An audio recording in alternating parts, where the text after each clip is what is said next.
I was traveling eastbound on US 70. As I was going, I saw a pilot vehicle with its lights on cross in front of me. Before I even had a chance to turn, there was already a semi right on his butt, and I T-boned him.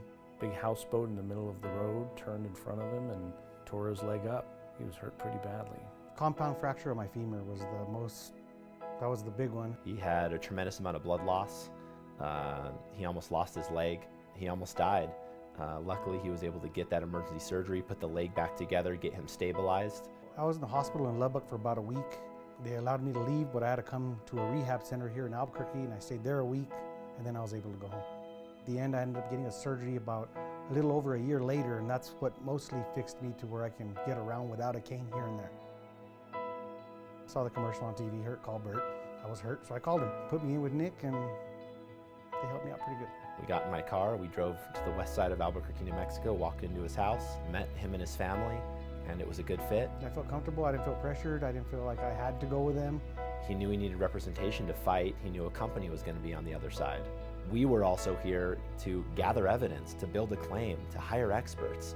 Nick just did a bang-up job representing him, and Mark appreciated it. Hired an accident reconstructionist to look at the airbag control module data and to conduct 3D imaging of the intersection where this collision occurred. And we found out they should have never been on that road. I used to be a really physical person, and now I walk with a cane for the most part. He's not a desk job guy. He's outside, he's smelling the air, he's hunting, he's fishing, he's hiking. It's hard to do those things that I enjoy now. One of the things we try and cultivate here is the relationship. If I had problems, I didn't know what to do, I could always call Nick and he would advise me as where to go. We talk on the phone often. Our families, we've gotten together for dinner. I think that's helped him recover emotionally, and that's also been a large part of my motivation to fight for him and get as much as we can. They help in more ways than you think, in ways you didn't know you needed help.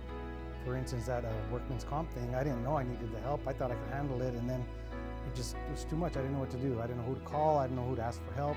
We had to work hard to set him up with a workers' compensation attorney who we trusted. At Parnall Law, when somebody walks in here, we want our client to know that at the end of the case, they're going to be satisfied that we have stood up for, fought for, and given voice and value to his or her harm. Oh yes, I'd recommend them. They help you in ways you don't know that you're going to need. And when you do need it, they're there to help you. And if they can't help you, they can recommend someone that can.